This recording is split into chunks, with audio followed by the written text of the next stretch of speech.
এখন অনেক ভোরবেলা আর ভোর থেকে আজকের ভিডিওটি আমি শুরু করেছি। আজকের ভিডিওতে আমি সকালবেলা কিভাবে আমার সংসারের কাজগুলো শেষ করে ফেলি একা হাতে সেটাই শেয়ার করব। আশা করি আপনাদের কাছে অনেক বেশি ভালো লাগবে। আসসালামু আলাইকুম, আমি শামীম আফরোজ বলছি ঢাকা থেকে। কাছে এবং দূরে, দেশ এবং দেশের বাইরে যে যেখান থেকে আজকে আমার এই মুহূর্তে ভিডিওটি দেখছেন, আশা করি সবাই আল্লাহর অশেষ রহমতে অনেক বেশি ভালো আছেন। আমিও দোয়া করি আল্লাহ যাতে আমাদের সবাইকে ভালো রাখে, সুস্থ রাখে এবং হেফাজতে রাখে। সবার সুস্বাস্থ্য কামনা করে আজকের ব্লগ ভিডিওটি আমি আমার কিচেন থেকে শুরু করেছি। সকালে ঘুম থেকে উঠে আগে আমার নামাজ আদায় করে নিয়েছি। নামাজটা পড়ে কিছুক্ষণ ঘরের ভিতরে হাঁটাহাঁটি করেছি, করে সোজা চলে এসেছি কিচেনে। চলুন দেখা যাক আজকে কিচেনে আমি কি করি। প্রথমে শুরু করে দিয়েছি, অনেক প্লেট বাটি ছিল, সিঙ্ক ভরা প্লেট বাটি ছিল, হাঁড়ি পাতিল ছিল, এগুলো গতকাল কিছুই আমি ক্লিন করিনি। শরীরটা ভীষণ খারাপ ছিল, এখনও শরীরটা আমার তেমন একটা ভালো নেই। অসুস্থ শরীরে আমি তো আজকেও আপনাদের সাথে ব্লগ ভিডিওটি শেয়ার করতে যাচ্ছি। গতকালকে ভিডিও দেওয়ার কথা ছিল, কিন্তু শরীর খারাপের জন্য আর ভিডিও দিতে পারিনি। তো ভাবলাম আজকে একটা না দিলে নয়, এমনিতে অবস্থাটা খুব খারাপ আমার চ্যানেলের, তো এই জন্য কষ্ট করে হলেও ভিডিও দিচ্ছি। তো এই তো প্রথমে আমি এক গাদা প্লেট বাটি হাঁড়ি পাতিল ধুয়ে নিয়েছি, এক ঝুড়ি হয়েছে। এগুলো সব ক্লিন করে তারপরে এখন আমার কাউন্টার টপটাকেও ভালো মতো মুছে নিয়েছি। তারপরে সকালবেলা যা করি, প্রথমে চুলাটাকে ভালো মতো পরিষ্কার করে রাখি। যতই বেলা ক্লিন করে রাখি, কিন্তু সকালবেলা একবার হলেও চুলাটা আমি ক্লিন করে থাকি। অনেক সময় অনেক পোকামাকড় আসে রাতের বেলা, যেটা আমরা দেখি না। তো এই জন্যই আমি মূলত আমার চুলাটাকে ভালো মতো পরিষ্কার করে নিই। তো সেটাই আমি করে নিয়েছি। আর চুলার পাশে যে ওয়ালগুলো, এগুলোকেও এক মোছা দিয়ে নিই। একটু একটু আমরা যে রান্না করি, রান্নার ছিটা টিটা পরে দেখতে ভালো লাগে না, এজন্য ক্লিন করে নিলাম। কিছু রিফিল করব, অনেক জিনিসে শেষ হয়ে গেছে, তো এগুলো আনা হয়েছে, বাট আমি এগুলোকে জারে ঢুকাইনি। তো ভাবলাম এখনও তো অনেক সকালবেলা, আরও পরে আমি নাস্তা বানাবো, আগে এই জিনিসগুলো আমি জায়গায় জায়গায় রেখে দিই। এখানে কিছু গরম মশলা এনেছিল, দারচিনি আর হচ্ছে এলাচ, তো এগুলোকে রেখে দিচ্ছি। জিনিসপত্র তো অনেক দাম, আর এই মশলাগুলোর অনেক দাম। দেখি আগে অনেকগুলো করে আনতো, এখন অল্প করে আনে। আহেনের পাপা বলে বেশি আনলে বেশি আগে শেষ হয়ে যায়, অল্প আনলে একটু একটু করে দিবা, এভাবে করে আমাকে বলে। তো ও যা এনেছে আমাদের চলে যায়। আর আমি এত বেশি মশলা দিই না যে একদম অতিরিক্ত, যেটাই দিই আমি পরিমাণ মতোই ব্যবহার করি। তো এগুলো অবশিষ্ট যতটুকু ছিল, এলাচটা একটু কম এনেছে আর দারচিনিটা একটু বেশি এনেছে। তো বাকিটা আমি এইভাবে করে ফ্রিজে রেখে দিব, অনেক দিন ভালো থাকে আর কি। আর এখানে তেলের জারে আমি তেলটাও রিফিল করে নিচ্ছি। এই তো 2-3 দিনের মধ্যে একটা জারে তেল শেষ হয়ে যায়। আমি এখন তেলের পরিমাণটা একটু কম দিই। আগে তো অনেক তেলে ঝালে খেতাম, এখন আর তেমন একটা খাই না, কারণ আয়নের পাপার তেল জাতীয় খাবার খাওয়া নিষেধ।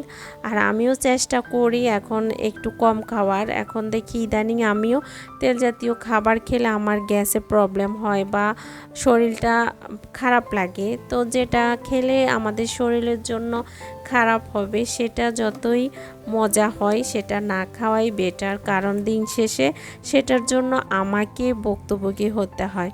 তো এই জন্য আমি এখন থেকে চেষ্টা করি তেলটা কম খেতে। আর রান্না করার আগে আমি 1 বোতল পানি, এটা আমার খাবার পানি, এটা হচ্ছে মেশিনের পানি আর কি, কারেন্টে এই পানিটা বিশুদ্ধ করা হয়। তো ওই পানিটাই আমি রান্না করি, রান্নার কাজে ব্যবহার করি। আর সে পানি আমি এনে 1 বোতল রেখে দিয়েছি, রান্নার আগে রান্না করতে আমার সুবিধা হয়। আর এখানে হলুদের গুঁড়ো, জিরার গুঁড়ো, এগুলো আমি রিফিল করে নিচ্ছি। আর লবণ, এই তো লবণটাও শেষ হয়ে গেছে, আমার এই জারগুলো খালি হয়ে গেছে। রান্না করার আগে আমরা যদি এই প্রস্তুতিগুলো আগে থেকে নিয়ে রাখি, তাহলে রান্না করতে কিন্তু তেমন একটা সমস্যা হয় না বা বিরক্তি লাগে না। আমরা সব কিছু রেডি করে রান্না করতে কিন্তু অনেকটা অল্প সময়ে আমাদের রান্না শেষ হয়ে যায়।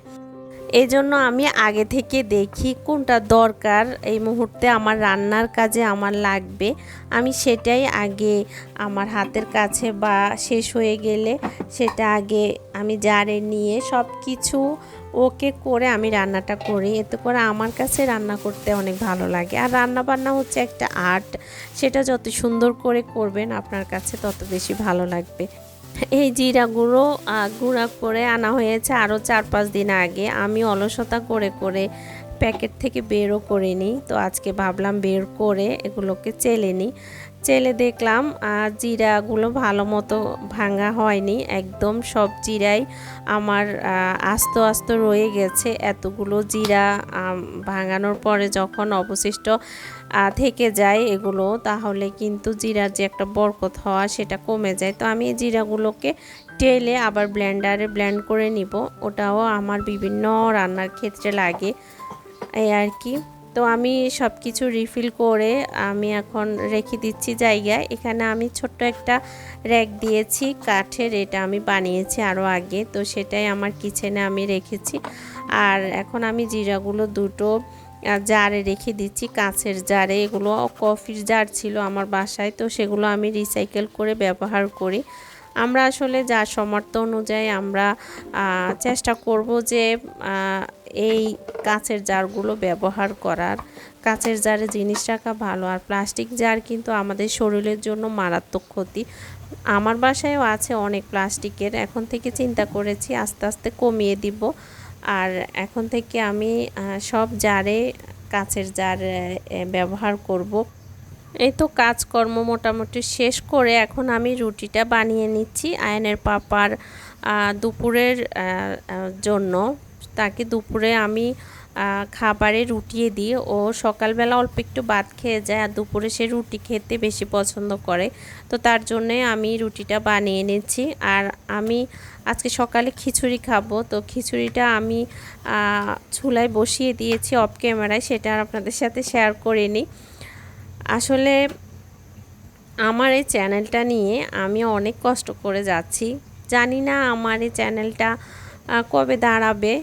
দেখি, চেষ্টা করি, বাকিটা আল্লাহর ইচ্ছা। আল্লাহ যদি চায় তাহলে চ্যানেলে থাকবো, আর আল্লাহ যদি না চায় তাহলে হয়তো বা যে কোনো সময় চ্যানেলটা আমি ডিলিট করে দিব। এটা এখন আর আমার কন্টিনিউ করতে ভালো লাগছে না, কারণ আমি আজকে প্রায় 2 বছর হয়ে এসেছে এই চ্যানেল নিয়ে কাজ করছি, কিন্তু আমি এই চ্যানেলে কোনো বেনিফিট পাচ্ছি না। আমার কথা হচ্ছে একটু ভিউ তো হবে, সেটাও হচ্ছে না। প্রায় 50টা 60টা ভিউ হয়, এরপরে আর হয়ই না। তো এত কষ্ট করে ভিডিও করি আর সেখানে যদি ভিউ না হয় কেমন লাগে বলেন? আপনারা যারা ব্লগ ভিডিও করে থাকেন তারা তো জানেন কতটা কষ্ট করে আমরা এই ভিডিওগুলো তৈরি করি। তারপরে এডিট করা, ভয়েস দেওয়া, একটা ভিডিও আপলোড করা কতটা কষ্টের, এটা আমরা যারা ভিডিও বানাই তারাই জানি। সেই ক্ষেত্রে যদি কোনো ভালো রেজাল্ট না পাই তো সেখানে আর আগ্রহ থাকে না। তো আমার রুটি বানানো শেষ, এখন ঘড়িতে কয়টা বাজে আপনারা তো দেখেছেন। তারপরে এই তো জলমলের রোদ দেখতে চলে এসেছি, খুব সুন্দর আজকে রোদ উঠেছে। আমার বারান্দার গাছগুলো জল করতেছে রোদের যে একটা আলোতে, দেখতে অসাধারণ লাগে। আমি এই ছোটোখাটো জিনিসগুলো এত বেশি এনজয় করি, আমার কাছে বেশ ভালো লাগে। আমি যখন একা থাকি তখন আমি এগুলো নিয়ে আমি আসলে আমার দিনটা কাটাই। তারপরে কিছুক্ষণ আমি বারান্দাতে থেকে সকালে যে ভিটামিন ডি রোদটা, এটা কিন্তু শরীরের জন্য অনেক ভালো। কিছুক্ষণ বারান্দাতে থেকে এখন আমি সকালে যে কাজটা সবসময় করে থাকি সেটাই করে নিচ্ছি। দেখতে পাচ্ছেন এখানে আমি তোকমাই, ইসবগুল আর চিয়া সিড দিয়ে 1 গ্লাস শরবত তৈরি করে নিয়েছি, আর সেটাই খাচ্ছি। কোনো চিনি দিই না, আমি চিনি ছাড়াই এটা খাই, তবে চিনিটা না দেওয়াই ভালো। আমাদের শরীরের জন্য চিনিটা কিন্তু অতটা ভালো না। যারা চিনি দিয়ে খেতে চান বা অভ্যস্ত তারা খেতে পারেন, তবে না খাওয়াটাই আমি মনে করি ভালো। এরপরে আর ক্যামেরাটা অন করা হয়নি। তারপরে দুপুরের খাবার দাবার, এই ভিডিওটা আমার আগের ছিল, সেটা আমি আজকের ভিডিওর সাথে লাগিয়ে দিলাম। তো এখানে আমি গত শুক্রবারে আমি এখানে রোস্ট, পোলাও, গরুর গোছ, তারপরে ইলিশ মাছ ভাজি, সালাদ এগুলো রেডি করেছি দুপুরে খাবারের জন্য। তখন আমার বোন ছিল। তো দুপুরবেলা আমরা সবাই খেতে বসেছি। প্রিয় মানুষগুলো একসাথে যখন হই তখন কিভাবে যে দিনগুলো কেটে যায় মনে হয় না যে কিভাবে কেটেছে। আর যখন চলে যায় তখন খুব খারাপ লাগে। তো আমার বোন পরদিন চলে গিয়েছিল, আমার মনটা ভীষণ খারাপ হয়েছে, ওর জন্য খুব খারাপ লাগে। আর ওর শরীরটা তেমন একটা ভালো না, সবাই আমার বোনের জন্য দোয়া করবেন। তো আমরা সবাই খাচ্ছি, বাচ্চাদের তো রোস্ট পোলাও হলে আর কথাই নেই, ওরাও মজা করে খাচ্ছে। আয়ানও আজকে নিজ হাতে খাবে, কারণ ও অনেক বেশি পছন্দ করে রোস্ট পোলাও। তো আজকে এই পর্যন্তই, সবাই ভালো থাকবেন। আসসালাম।